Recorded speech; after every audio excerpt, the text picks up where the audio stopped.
Assalamualaikum warahmatullahi wabarakatuh. Alhamdulillah, akhirnya kita dapat bertemu kembali di pelajaran Bahasa Indonesia. Setelah minggu kemarin kita UTS, sekarang Ibu akan lanjutkan lagi ke materi yang berikutnya. Oke. Materi kali ini masih tetap mengenai cerita fantasi, karena pembahasan yang kita bahas kemarin belum rampung ya. Nah, hari ini Ibu akan membahas mengenai struktur teks cerita fantasi.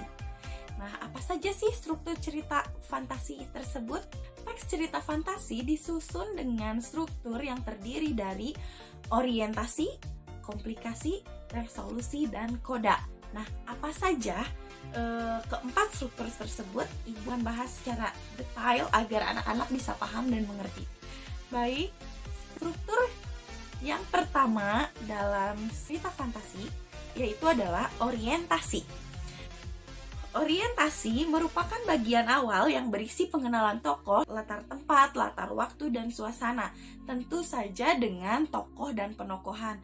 Biasanya yang disebutkan seperti latar tempat, waktu, suasana, tokoh, sifat, watak, itu disebutkan di dalam struktur orientasi. Nah, seperti apa sih contohnya? Maksudnya seperti apa? Nah, Ibu akan berikan contoh orientasi di cerita fantasi yang akan Ibu buat. Coba dengarkan baik-baik contohnya ya. Siang itu, Luna sedang membaca di perpustakaan pribadi milik ibunya. Nah, Luna itu adalah orang yang sangat penyendiri. Luna sangat senang sekali membaca dan selalu mengunci perpustakaan jika dia sedang membaca. Nah, pada saat itu, Luna melihat setumpuk buku yang terdapat di bawah meja. Luna penasaran dan pasti, Luna berpikir bahwa ini adalah buku ibunya yang lupa disimpan. Lalu Luna mengangkat buku-buku tersebut agar dipindahkan ke atas meja. Nah, pada saat dipindahkan, ada salah satu buku yang terjatuh dan terbuka. Nah, di dalam buku tersebut ternyata ada banyak sekali gambar.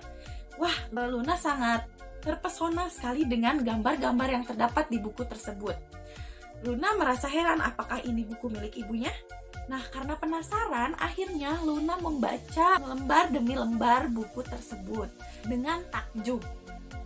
Pada saat membuka lembaran tengah, Luna menemukan gambar anak kecil cantik yang bersinar.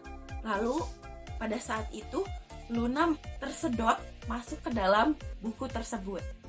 Nah, itu bisa masuk ke dalam orientasi. Nah, contoh yang tadi Ibu berikan itu adalah termasuk ke dalam struktur orientasi. Mengapa terdapat ke dalam struktur orientasi? Karena di dalam cerita yang Ibu ceritakan tadi terdapat tokoh, lalu penokohan, lalu latar tempat, waktu, dan suasana. Coba kita ulas balik. Nah, di dalam contoh yang Ibu sebutkan, latar tempatnya di perpustakaan, latar suasananya sepi dan hening ya biasanya di perpustakaan. Nah, lalu latar waktunya siang hari. Kan tadi Ibu sebutkan bahwa siang itu seperti itu ya. Nah, lalu tokohnya siapa nih? Tokohnya adalah Luna. Penokohannya, sifatnya Luna itu digambarkan di dalam cerita yang Ibu buat tadi. Luna itu adalah orangnya selalu penasaran dan merasa selalu ingin tahu dengan dia membaca buku-buku lembar demi lembar milik ibunya. Seperti itu. Nah, struktur cerita fantasi yang kedua ada komplikasi. Nah, komplikasi adalah konflik atau problem yang dialami oleh si tokoh di dalam cerita tersebut. Nah, kira-kira bagaimana ya konflik yang dialami oleh Luna di dalam cerita yang Ibu buat? Mari kita simak baik-baik. Nah, setelah Luna terseret masuk ke dalam buku ibunya tersebut, lalu Luna bingung. Kok di sini banyak peri-peri kecil yang berterbangan? Nah, saat itu Luna berjalan di lorong yang sangat terang sekali suasananya. Lalu Luna mencari sosok yang bisa ditanya. Lalu Luna bertemu dengan satu peri yang bernama Peri Natasha. Lalu Luna bertanya, "Maaf, ini dunia apa?" Lalu peri tersebut kaget. "Hah, kamu Arilia ya?" Luna kaget. "Bukan, saya Luna, bukan Arilia. Kalau Arilia itu adalah mamah saya." "Oh, ternyata kamu anaknya Arilia, kamu sangat mirip sekali dengan Arilia." "Baiklah, di sini," kata Peri Natasha, "di sini adalah dunia peri. Bahwa di dunia peri ini tidak akan ada yang tua. Dunia ini adalah dunia keabadian, di mana di sini yang hidup tidak akan ada yang tua." Seperti itu. Nah, yang menggambar kami adalah Arilia alias ibu kamu atau mamah kamu, seperti itu. Nah, pada saat itu Luna merasa takjub dengan dunia peri yang sudah ibunya buat. Nah, bagaimana sih caranya ibunya kok bisa menggambar dunia peri ini, kok bisa hidup seperti itu? Nah, lalu Peri Natasha menceritakan bahwa ibu dari Luna alias Arilia itu bisa menggambar dunia peri tersebut dengan sebuah pena ajaib yang diberikan oleh neneknya Luna alias mamahnya Arilia, seperti itu. Nah, pada saat itu peri juga bilang bahwa pena tersebut sudah dibelikan kepada Luna dan Luna menjawab, "Pena tersebut sudah ada di saya, tapi saya tidak bisa menggambar," seperti itu, jadi hanya disimpan. Nah, pada saat itu Luna diajak jalan-jalan oleh Peri Natasha di dunia peri tersebut. Jalan-jalan sampai ke rumahnya Peri Natasha. Seperti itu. Nah, itu adalah komplikasi. Termasuk ke dalam struktur komplikasi. Kenapa? Karena tokoh utama di dalam cerita tersebut mengalami hal atau masalah atau problem di dalam cerita tersebut. Problemnya apa? Yaitu adalah Luna terseret masuk ke dalam buku. Ternyata di dalam buku tersebut terdapat teman-teman dari mamahnya sendiri, yaitu Arilia. Seperti itu. Nah, lalu itu masuk ke dalam komplikasi ya. Nah, yang selanjutnya struktur cerita fantasi yang ketiga ada resolusi. Nah, resolusi apa sih? Resolusi adalah solusi atau pemecahan masalah yang dimana penulis harus berpikir sekreatif mungkin bagaimana cara menyelesaikan masalah di dalam cerita tersebut. Nah, bagaimana nih cerita Luna akhirnya, endingnya, solusinya bagaimana nih? Apakah si Luna akan tetap tinggal di dalam dunia peri atau keluar dari dunia peri tersebut? Seperti itu. Nah, oke, baik, kita akan teruskan cerita yang ibu buat.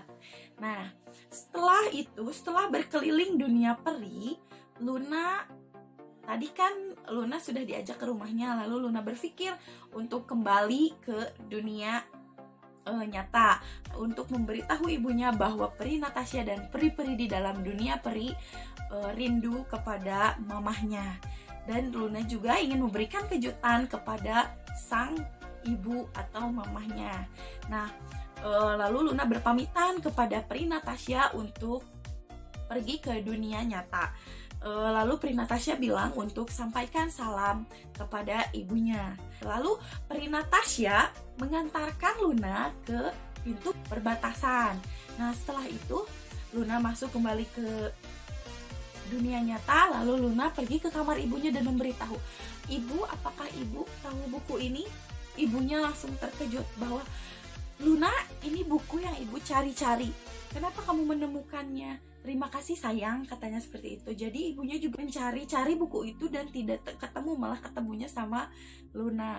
Nah, Luna akhirnya menceritakan bahwa dia bertemu dengan Peri Natasha. Ibunya sangat rindu sekali dengan Peri Natasha dan peri-peri yang lain di dalam dunia peri tersebut.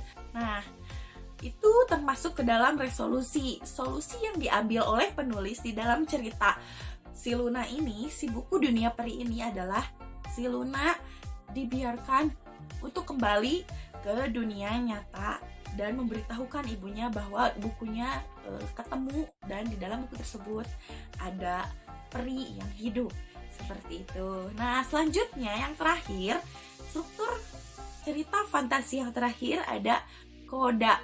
Nah, koda itu adalah amanat atau hikmah yang bisa diambil dari cerita tersebut atau bisa disebut juga dengan pesan moral seperti itu. Nah, pesan moralnya kira-kira apa dari cerita tersebut? Hikmahnya, ibunya Luna dan Luna tidak merasa kesepian lagi saat menemukan lagi buku tersebut seperti itu. Nah, selain itu, kita juga tidak boleh melupakan teman ya. Dan tidak boleh menyia-nyiakan pemberian orang lain. Seperti itu. Sampai sini paham anak-anak?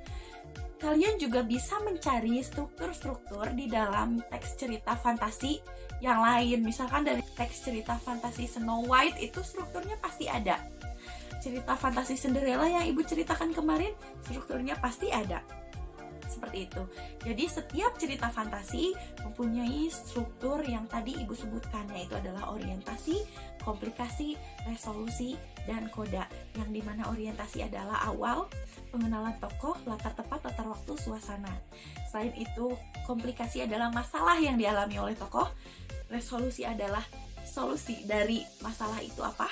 Lalu yang terakhir ada koda. Koda itu adalah amanat atau pesan moral yang bisa kita ambil dari cerita tersebut. Oke, anak-anak, semoga anak-anakku paham ya. Dan semoga nanti bisa mengerjakan tugas yang ibu berikan. Baik, pertemuan kali ini ibu cukupkan sampai sekian. Maaf jika ada kesalahan. Ibu ucapkan terima kasih. Wassalamualaikum warahmatullahi wabarakatuh.